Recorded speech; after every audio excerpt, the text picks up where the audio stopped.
মন্ত্ৰীসভাৰ জ্যেষ্ঠ কেবিনেট মন্ত্ৰী প্ৰদ্যুৎ বৰদলৈ ডাঙৰীয়াই ভাৰতীয় জাতীয় কংগ্ৰেছ ত্যাগ কৰি ভাৰতীয় জনতা পাৰ্টিত চামিল হ'ল আৰু তেখেতৰ এই বিজেপিত যোগদান কৰা ঘটনাটো মই দুৰ্ভাগ্যজনক বুলি অভিহিত কৰিব বিচাৰোঁ।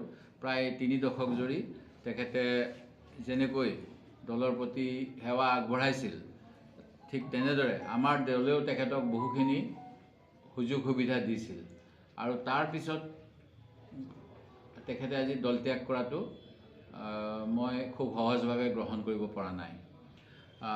এই আমাৰ নীতি আদৰ্শৰ প্ৰতি চৰম বিশ্বাসঘাতকতা কৰি তেখেতে কংগ্ৰেছৰ নীতি আদৰ্শৰ পৰিপন্থী ভাৰতীয় জনতা দলত ভাৰতীয় জনতা পাৰ্টি যোগদান কৰাটো আমাৰ সপোনৰো অগোচৰ আছিল।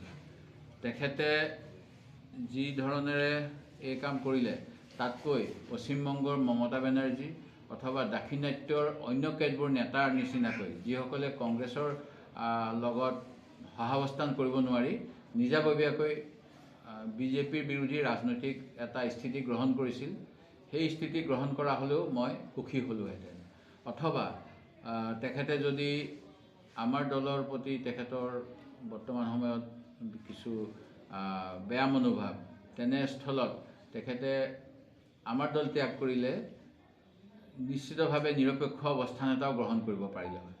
কিন্তু যিটো দলৰ বিৰুদ্ধে তেখেতে যোৱা সময়ছোৱাত আমাৰ দলৰ নেতৃত্বৰ লগত একেলগে কাম কৰিলে, তাৰ পিছত তেখেতে হঠাৎ এনেকৈ দলত্যাগ কৰি বিজেপি দলত যোগদান কৰাটো বৰ সঠিক সিদ্ধান্ত বুলি মই নকওঁ আৰু তেখেতৰো ইয়াৰ ফলত কেনেকুৱা কি ভৱিষ্যত ৰাজনীতি হ'ব সেয়া সময়ে নিশ্চয় লক্ষ্য কৰিব।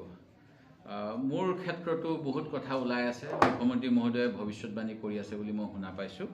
মই ক'ব বিচাৰোঁ যে বিজেপিৰ দলে এটা সাম্প্ৰদায়িক ৰাজনৈতিক দলৰ আদৰ্শ মই কেতিয়াও গ্ৰহণ নকৰোঁ। মোৰ পিতৃ প্ৰয়াত ৰাম মনোহৰ লোহিয়াৰ যি ছ'চিয়েলিষ্ট পাৰ্টি আছিল তাৰ সদস্য আছিল আৰু এটা সময়ত সেই দল ত্যাগ কৰি ভাৰতীয় জাতীয় কংগ্ৰেছৰ যুৱ কংগ্ৰেছৰ যোগেৰে ৰাজনৈতিক প্ৰৱেশ কৰিছিল।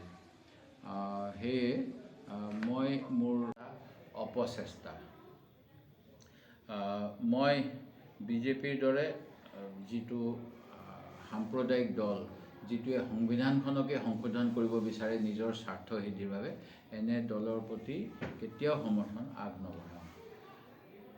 ভাৰতীয় নাৰীৰ আদৰ্শ শ্ৰীমতী সোনিয়া গান্ধী ডাঙৰীয়াৰে যিদৰে দেশৰ বাবে ত্যাগ কৰিলে আৰু তাৰ বাবে তেখেতক মই যথেষ্ট আদৰ, শ্ৰদ্ধা আৰু সন্মান জনাওঁ। অনুৰূপ ধৰণেৰে শ্ৰী ৰাহুল গান্ধী ডাঙৰীয়াই বিজেপিৰ সাম্প্ৰদায়িকতাৰ বিৰুদ্ধে আৰু জ্যেষ্ঠ নেতা মল্লিকাৰ্জুন খৰ্গে ডাঙৰীয়াই এই বয়সত কংগ্ৰেছ দলক যি ধৰণেৰে নেতৃত্ব দি আহিছে, তেখেতসকলৰ প্ৰতিও মোৰ যথেষ্ট শ্ৰদ্ধা আছে আৰু তেখেতসকলে আমাক কংগ্ৰেছ দলৰ নীতি আদৰ্শত আগবাঢ়ি যাবলৈ অনুপ্ৰাণিত কৰে। প্ৰিয়ংকা গান্ধী ডাঙৰীয়াইও যোৱা সময়ছোৱাত যেনেধৰণেৰে সংসদলৈ প্ৰথমবাৰৰ বাবে নিৰ্বাচিত হোৱাৰ পাছত যি বলিষ্ঠ ভূমিকাৰে বিজেপি দলক বিৰোধিতা কৰিছে, এই কথাখিনিও আমাৰ সকলোকে প্ৰেৰণা যোগায় বিজেপিৰ যি সংবিধান সংশোধন অথবা সাম্প্ৰদায়িকতাৰ বিৰুদ্ধে যুঁজখনত একত্ৰিত হৈ শক্তিশালীভাৱে আগবাঢ়ি যোৱাৰ বাবে। মই সেয়ে আজি আপোনালোকৰ সন্মুখত ক'ব বিচাৰিছোঁ যে কংগ্ৰেছৰ নীতি আদৰ্শ আৰু সাম্প্ৰদায়িকতাবাদৰ বিৰুদ্ধে যুদ্ধ কৰিবলৈ মই কংগ্ৰেছ দলৰ সৈনিক হিচাপে অনাগত সময়ত কাম কৰি যাম। জয় অসম, জয় হিন্দ।